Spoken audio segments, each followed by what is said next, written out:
Om Shanti. Good morning. 5 फरवरी 2023 आज Sunday है। आज हम सभी सुनेंगे अव्यक्त बाप दादा के मधुर महावाक्य। ओरिजिनल मुरली है 9 दिसंबर 1993 की और मुरली का शीर्षक है एकाग्रता की शक्ति से दृढ़ता द्वारा सहज सफलता की प्राप्ति।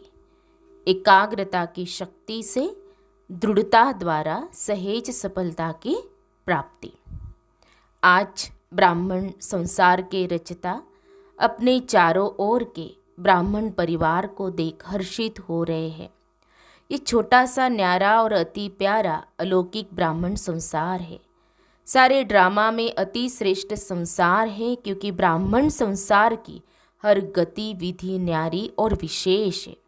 इस ब्राह्मण संसार में ब्राह्मण आत्माएं भी विश्व में से विशेष आत्माएं हैं।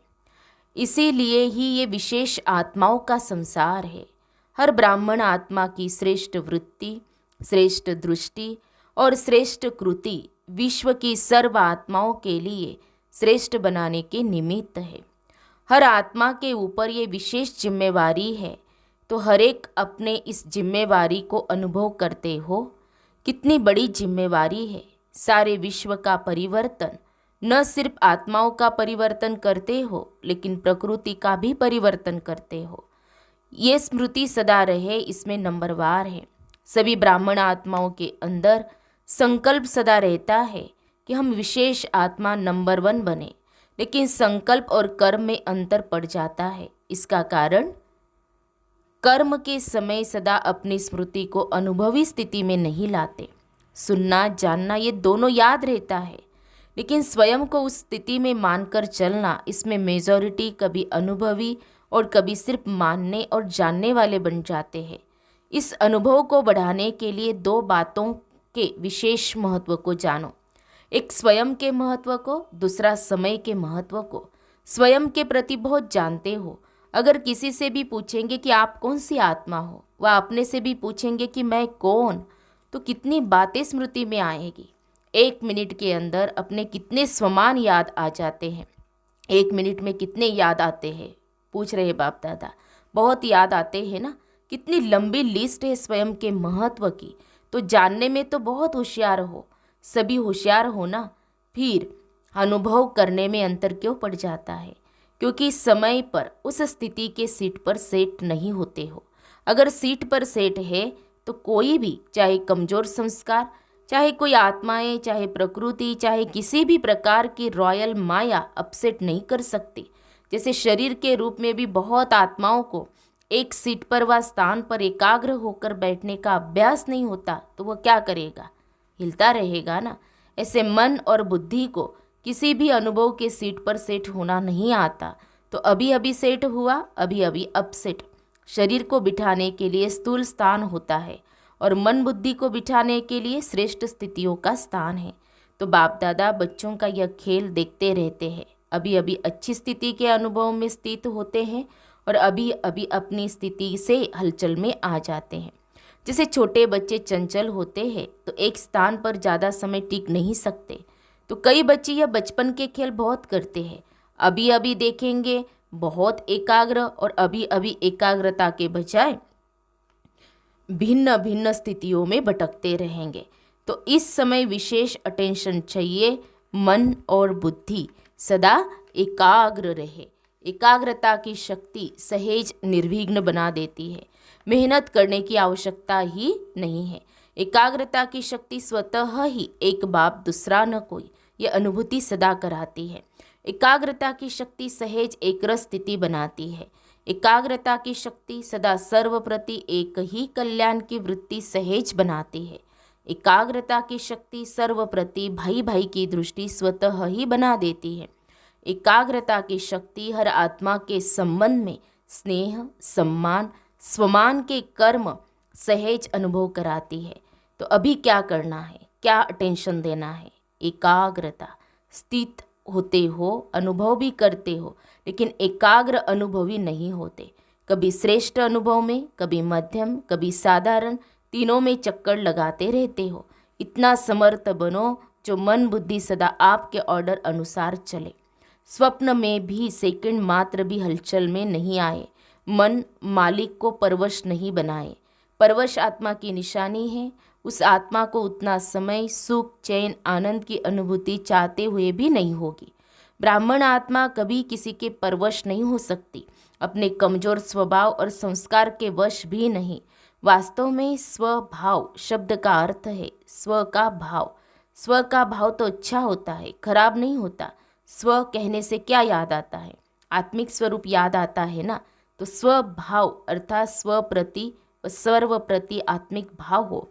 जब भी कमजोरी वश सोचते हो कि मेरा स्वभाव व मेरा संस्कार ही ऐसा है, क्या करूँ, है ये ऐसा, यह कौन सी आत्मा बोलती?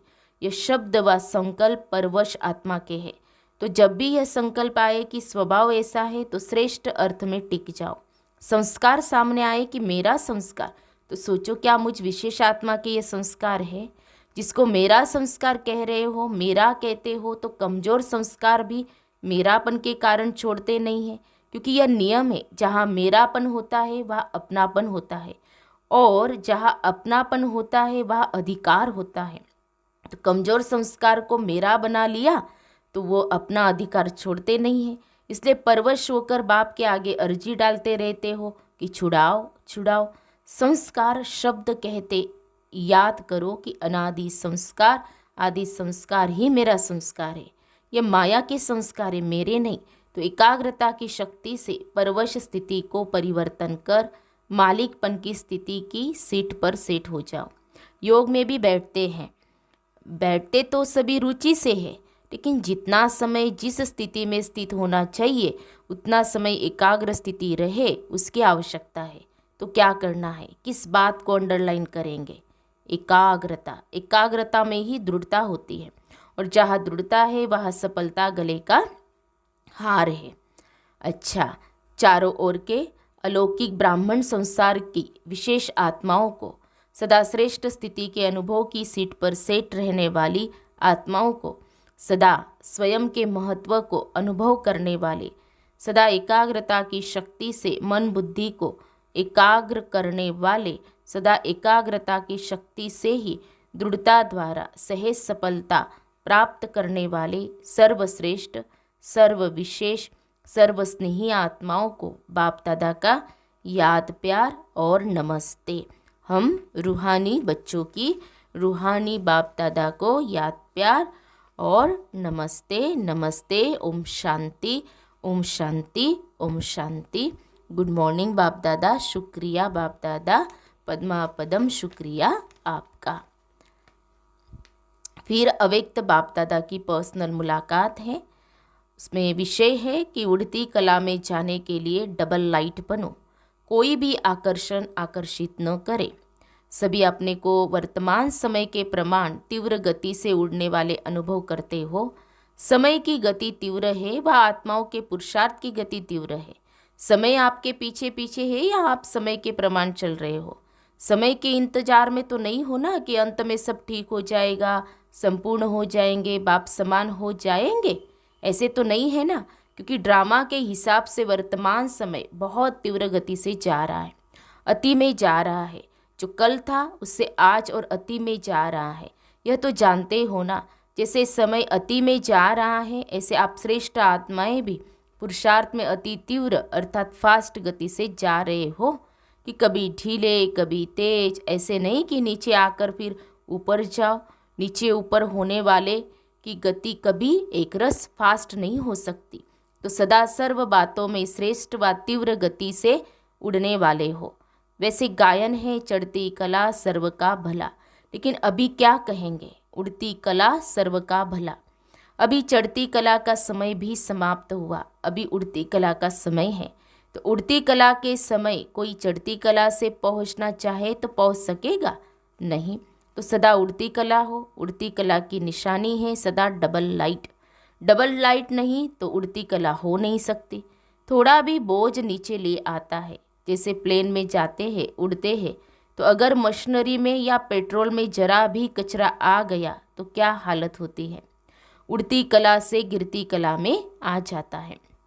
तो यहाँ भी अगर किसी भी प्रकार का बोझ है, चाहे अपने संस्कारों का, चाहे वायुमंडल का, चाहे किसी आत्मा के संबंध संपर्क का कोई भी बोझ है, तो उड़ती कला से हलचल में आ जाता है। कहेंगे वैसे तो मैं ठीक हूँ, लेकिन ये कारण है ना, इसीलिए ये संस्कार का, व्यक्ति का, वायुमंडल का बंधन है। लेकिन कारण कैसा भी हो, क्या भी हो, तीव्र पुरुषार्थी सभी बातों को ऐसे क्रॉस करते हैं जैसे कुछ है ही नहीं, मेहनत नहीं, मनोरंजन अनुभव करेंगे। तो ऐसी स्थिति को कहा जाता है उड़ती कला। तो उड़ती कला है या कभी कभी नीचे आने का, चक्कर लगाने का दिल हो जाता है। कहीं भी लगाव नहीं हो, जरा भी कोई आकर्षण आकर्षित नहीं करे। रॉकेट भी तब उड़ सकता है जब धरती की आकर्षण से परे हो जाए, नहीं तो ऊपर उड़ नहीं सकता, न चाहते भी नीचे आ जाएगा। तो कोई भी आकर्षण ऊपर नहीं ले जा सकती, संपूर्ण बनने नहीं देगी। तो चेक करो, संकल्प में भी कोई आकर्षण आकर्षित नहीं करे, सिवाय बाप के और कोई आकर्षण नहीं हो।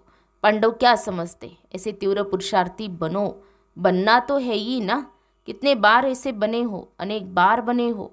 आप ही बने हो या दूसरे बने हैं, आप ही बने हो। तो नंबर वार में तो नहीं आना है ना, नंबर वन में आना है। माताएं क्या करेंगी, नंबर वन या नंबर वार भी चलेगा, 108 नंबर भी चलेगा। 108 नंबर बनेंगे कि पहला नंबर बनेंगे।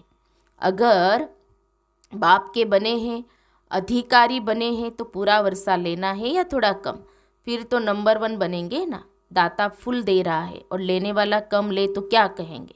इसीलिए नंबर वन बनना है। नंबर वन चाहे एक ही हो, लेकिन नंबर वन डिवीजन तो बहुत है ना।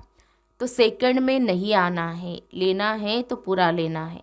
अधूरा लेने वाले तो पीछे पीछे बहुत आएंगे, लेकिन आपको पूरा लेना है। सभी पूरा लेने वाले हो या थोड़े में राजी होने वाले हो, बाप दादा पूछ रहे हैं। जब खुला भंडार है और अखुट है तो कम क्यों ले, बेहद है ना। हद हो कि 8,000 इसको मिलना है, 10,000 इसको मिलना है, तो कहेंगे भाग्य में इतना ही है।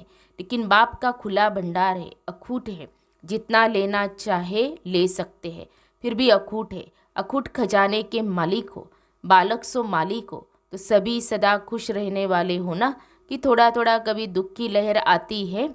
दुख की लहर स्वप्न में भी नहीं आ सकती। संकल्प तो छोड़ो, लेकिन स्वप्न में भी नहीं आ सकती। इसको कहा जाता है नंबर वन।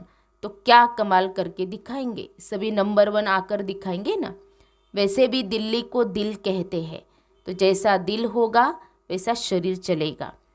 आधार तो दिल होता है ना, दिल है दिलाराम की दिल। तो दिल की गद्दी यथार्थ चाहिए ना, नीचे ऊपर नहीं चाहिए। तो नशा है ना कि हम दिलाराम का दिल है। तो अभी अपने श्रेष्ठ संकल्पों से स्वयं को और विश्व को परिवर्तन करो। संकल्प किया और कर्म हुआ, ऐसे नहीं। सोचा तो बहुत था, सोचते तो बहुत है, लेकिन होता बहुत कम है। वे तीव्र पुरुषार्थी नहीं है। तीव्र पुरुषार्थी अर्थात संकल्प और कर्म समान हो, तब ही बाप समान कहेंगे। खुश है और सदा खुश रहेंगे, यह पक्का निश्चय है ना। खुश रहने वाले ही खुश नसीब है।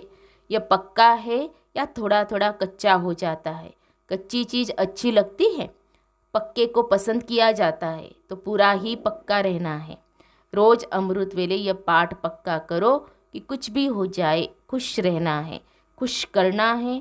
अच्छा और कोई खेल नहीं दिखाना, यही खेल दिखाना, और खेल नहीं करना। अच्छा, फिर प्यारे बाप दादा का वरदान है, भाग्य और भाग्य विधाता बाप की स्मृति में रह, भाग्य बांटने वाले फ्राक दिल महादानी भव। भाग्य और भाग्य विधाता बाप की स्मृति में रह, भाग्य बांटने वाले फ्राक दिल महादानी भव। भाग्य विधाता बाप और भाग्य दोनों ही याद रहे, तब औरों को भी भाग्यवान बनाने का उमंग उत्साह रहेगा। जैसे भाग्य विधाता बाप ब्रह्मा द्वारा भाग्य बांटते हैं, ऐसे आप भी दाता के बच्चे हो, भाग्य बांटते चलो। वे लोग कपड़ा बांटेंगे, अनाज बांटेंगे, कोई गिफ्ट देंगे, लेकिन उससे कोई तृप्त नहीं हो सकते। आप भाग्य बांटो, तो जहाँ भाग्य है वहाँ सब प्राप्तियाँ है। ऐसे भाग्य बांटने में फ्राक दिल श्रेष्ठ महादानी बनो। सदा देते रहो। स्लोगन है, जो एक नामी रहते और इकोनॉमी से चलते हैं वही प्रभु प्रिय है। जो एक नामी रहते और इकोनॉमी से चलते हैं वही प्रभु प्रिय है। तो आज हम सब ने अव्यक्त बाप दादा के अव्यक्त महावाक्य सुने। प्यारे बाप दादा ने एकाग्रता की शक्ति का महत्व बताया। तो एकाग्रता की शक्ति से और दृढ़ता द्वारा हम सहज ही सफलता प्राप्त कर सकते हैं। तो किसमें सफलता प्राप्त करनी है? अपने स्वभाव संस्कारों के ऊपर, जो बाप दादा ने बताया कि एकाग्रता की शक्ति अगर है तो सहज ही एक रस स्थिति भी हमारी हो सकती है। और उनकी स्मृति में एक बाप दूसरा न कोई, यह भी सहज ही रहता है। तो एकाग्रता की शक्ति को हमें बढ़ाना है।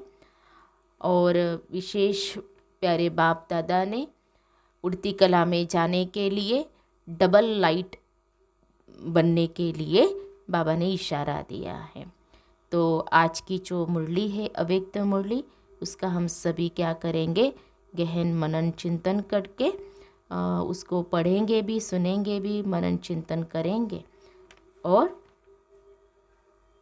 अपने स्मृति में ला करके उसको धारण करेंगे। अच्छा, ओम शांति।